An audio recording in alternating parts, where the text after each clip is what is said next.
Hi everyone, I'm Matt Gaschk with SoundersFC.com alongside a very exuberant Arlo White after a 1-0 Sounders FC win over the New York Red Bulls in Arlo. Who saw this one coming, right? Oh, we predicted this, didn't we? The wise men that we are. Look, the result is great, 1-0. But for me, the joy of that match was the effort that everybody, 1 to 11, or 1 to 15 if you want to take the substitutes, or 1 to 14 or whatever, put in tonight.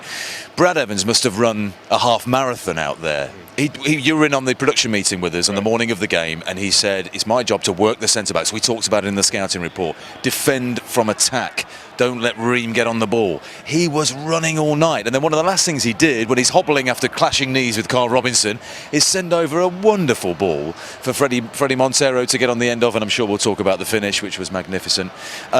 Work rate, tenacity, hunger, desire, grit, everything that Ziggy Schmidt called for before the game, he got, and then some. And I thought it was a thoroughly professional, decent and deserved victory. Yeah, much different. I mean, can't overstate how much different this game was for the Sounders from last week against LA. No, I mean, they physically, I mean, they'd had a tough week at training. Physically, they were in New York's faces all the time. You look at John Kennedy Hurtado, who's giving away 4 or 5 inches in height to Salou, it seemed, from my vantage point. It's a big guy, Salou, isn't he? John Kennedy didn't lose a header. Marshall, immense in the air, but also spraying passes around as well. Gonzalez against Richards, and then Ubi Paripovic was brilliant. Riley had a bit of the freedom down the right-hand side too. So the back line were great. Iani, I thought, was terrific in front of the back four, coming in and playing there for the first time this season. Pete Vinas before his right quad, it's a disease. Alonso did his quad last week, and now Pete, it seems, has done it, I'm guessing, there on where he was holding.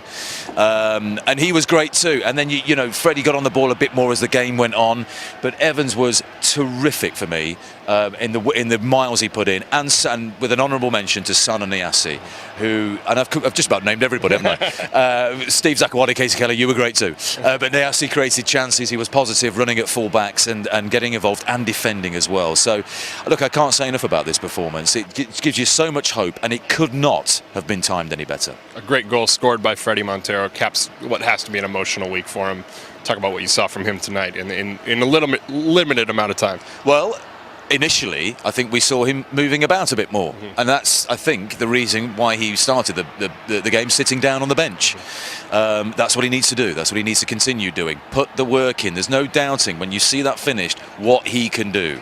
And I've just been talking to him in the tunnel outside the locker room. I said, "Great, 3 touches." He went, 3?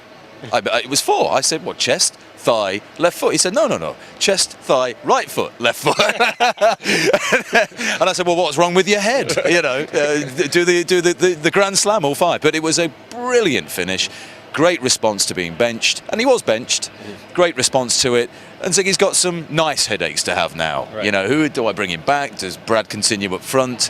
Look, just a great night for the Sounders after the nadir of Galaxy at home, to come here to the Red Bull Arena and to win 1-0, to show the character they showed tonight and the desire. Brilliant. Sounders are back in training on Tuesday after a couple of days off. Travel back to Seattle tomorrow. You get to travel back back east, right? Volcano permitting. Right. For Arlo White, I'm Matt Gaschk from Red Bull Arena for SoundersFC.com.